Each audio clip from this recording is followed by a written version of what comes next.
आज हम next unit start करेंगे, यूनिट 6, जिसका नाम है ग्रेविटेशन।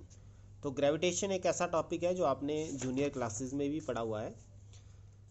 हम अपनी डेली लाइफ में देखते हैं कि जब कोई बॉडी ऊपर की तरफ को थ्रो की जाती है तो फाइनली वो अर्थ के ऊपर वापस आ जाती है। रेन ड्रॉप्स आपने देखे होंगे, क्लाउड्स से जो आपके स्काई में फॉर्मेशन होती है क्लाउड्स की, उससे वो अर्थ की तरफ को गिरते हैं।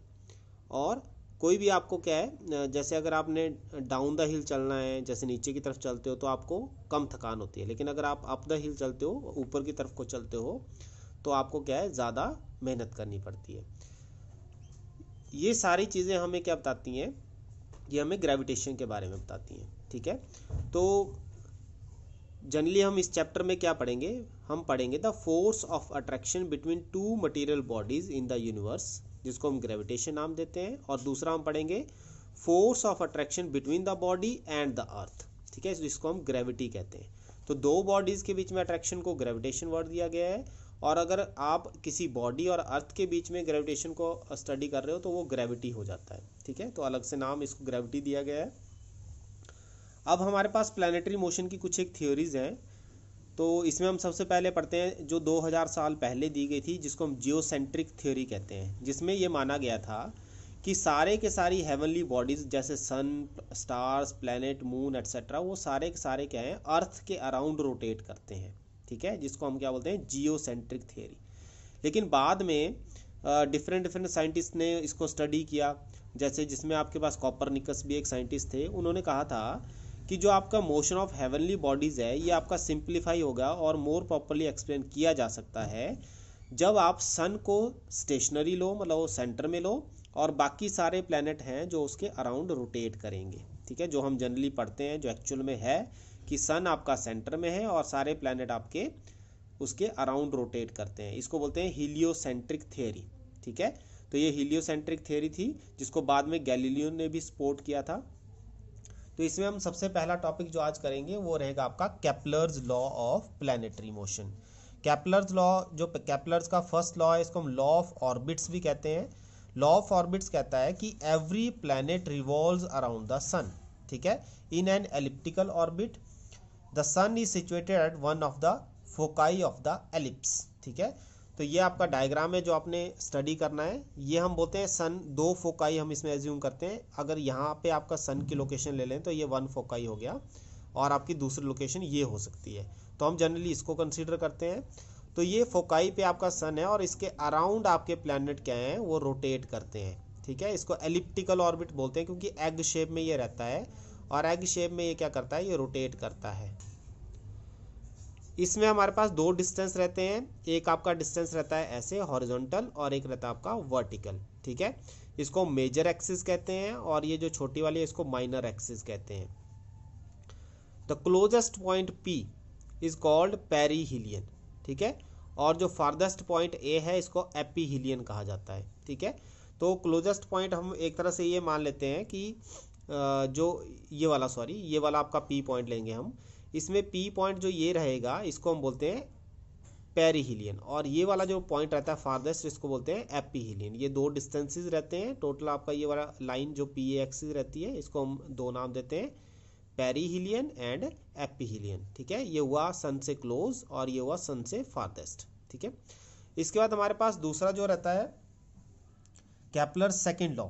केपलर सेकेंड लॉ कहता है the line joining a planet to the sun sweeps out equal area in equal intervals of time.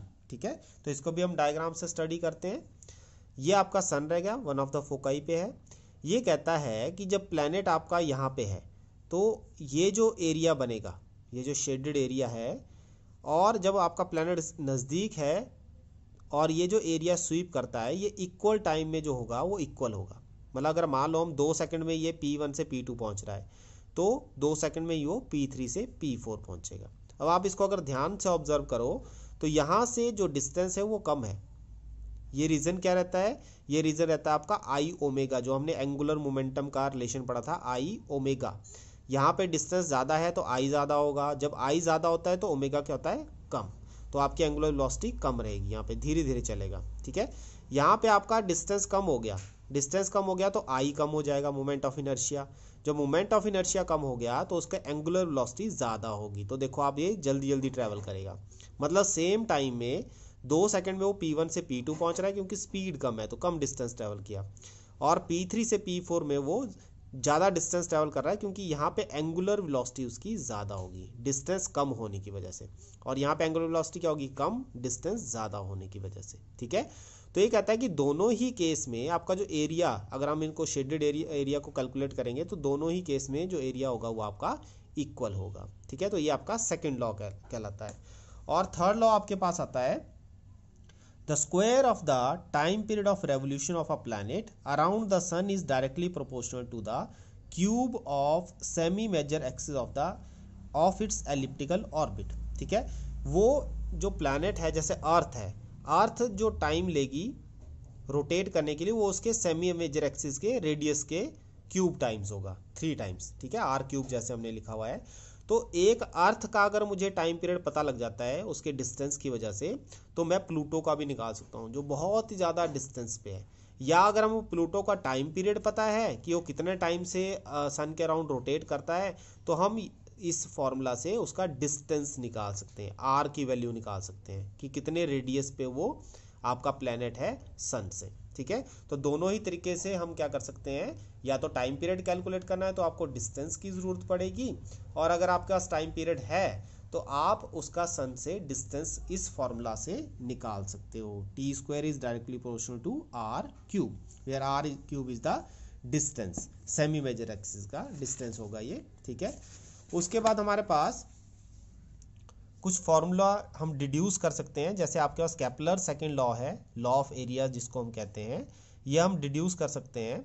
तो इसके लिए हमने geometrical interpretation of angular momentum एक आर्टिकल पढ़ा था जिसका रिजल्ट था L vector is equal to 2m into dA/dt। अब planet revolves around the sun, हमने पढ़ा अभी। ठीक है, in an elliptical orbit under the influence of gravitational pull of the sun on the planet. ठीक है, तो आपका जो कोई भी और प्लैनेट है वो सन के अराउंड क्यों रोटेट कर रहा है, वो रोटेट कर रहा है उसका रीज़न है सन और उस प्लैनेट के बीच में म्यूचुअल अट्रैक्शन। ठीक है, और अट्रैक्शन की वजह से वो क्या कर रहा है, वो सन के अराउंड प्लैनेट रोटेट कर रहा है। ठीक है, तो इसका मतलब हुआ कि इनकी आपस की म्यूचुअल इंट्रैक्शन है, बाहर से आपको कोई एक्सटर्नल फोर्स नहीं लग रही है, that means net external torque आपका क्या रहेगा, जीरो रहेगा। तो जीरो रहेगा तो टॉर्क आपका जीरो हो गया। अब टॉर्क किसके बराबर होता है, टॉर्क होता है dl/dt के बराबर। तो टॉर्क अगर जीरो है तो dl/dt भी जीरो होगा, और अगर dl/dt जीरो है तो हमने पढ़ा है जिस वेरिएबल का आपका डेरिवेटिव जीरो होता है वो वेरिएबल आपका कांस्टेंट के बराबर रहता है, मतलब वो टर्म आपकी कांस्टेंट रहेगी।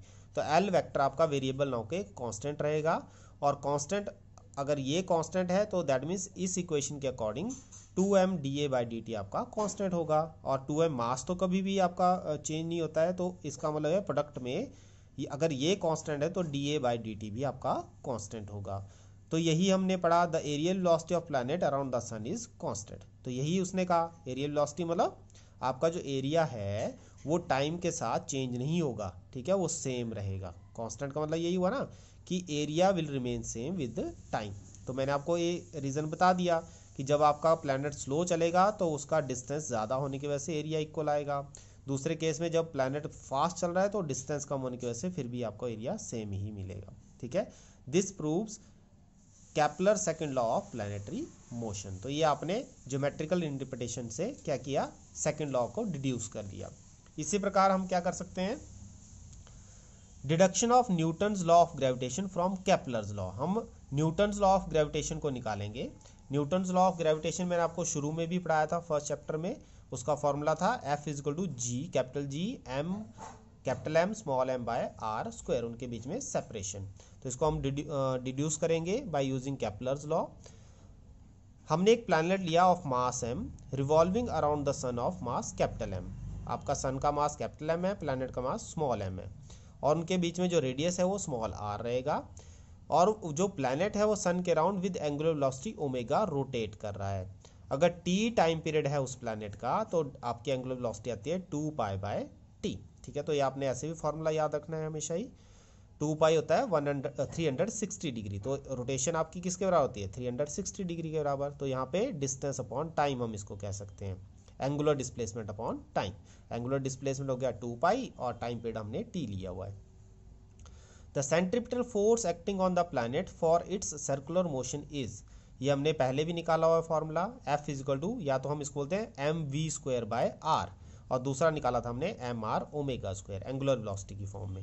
एंगुलर वेलोसिटी की वैल्यू ये पुट करेंगे तो हमारे पास रिलेशन ऐसे आ जाएगा। According to Kepler's third law, जो आज ही हमने पढ़ा, t² किसके बराबर होता है, r³, जो डिस्टेंस है उसके क्यूब के बराबर। तो यहाँ पे स्मॉल r लिया है तो स्मॉल r ले लो, प्रोपोर्शनलिटी का साइन हटाएंगे तो कांस्टेंट k आ जाएगा, तो t² आ जाएगा kr³। ये वैल्यू हम यहाँ पे पुट कर देंगे तो यह बन जाएगा kr³। तो ये सारी टर्म 4π² और आपका जो k है ये 4π²/k आपका कांस्टेंट है। तो हमारे पास क्या बचेगा, एक r से एक r कैंसिल हो जाएगा तो m/r² बच जाएगा। तो F is directly proportional to mr²। हमने कांस्टेंट को हटा दिया जो 4π²/k था। This centripetal force is provided by gravitational attraction exerted by the sun on the planet. ठीक है, सन ने जो प्लैनेट के ऊपर सेंट्रीपिटल फोर्स लगाई जिस वजह से वो प्लैनेट घूम रहा है, उस ये रिलेशन उसको देता है, ठीक है, बताता है। तो अब ये कहता है कि जैसे हमारा जो ग्रेविटेशन लॉ कहता है कि जितना सन प्लैनेट पे फोर्स लगाएगा उतनी ही फोर्स प्लैनेट भी सन के ऊपर लगाती है। ठीक है, ये ग्रेविटेशन का रूल है कि जितनी फोर्स एक ऑब्जेक्ट दूसरे पे लगाता है उतनी ऑब्जेक्ट दूसरा ऑब्जेक्ट भी उसके ऊपर लगाएगा। ठीक है, तो इसका मतलब ये हो कि planet will exert the same force on the sun. ठीक है, तो सन का मास क्या है, कैपिटल M। जब इन दोनों को हम ऊपर नीचे कंबाइन करेंगे तो हमारा जो रिलेशन बन जाएगा वो बन जाएगा F directly proportional to capital M small m/r², और प्रोपोर्शनलिटी का साइन हटाएंगे वो होगा कैपिटल G।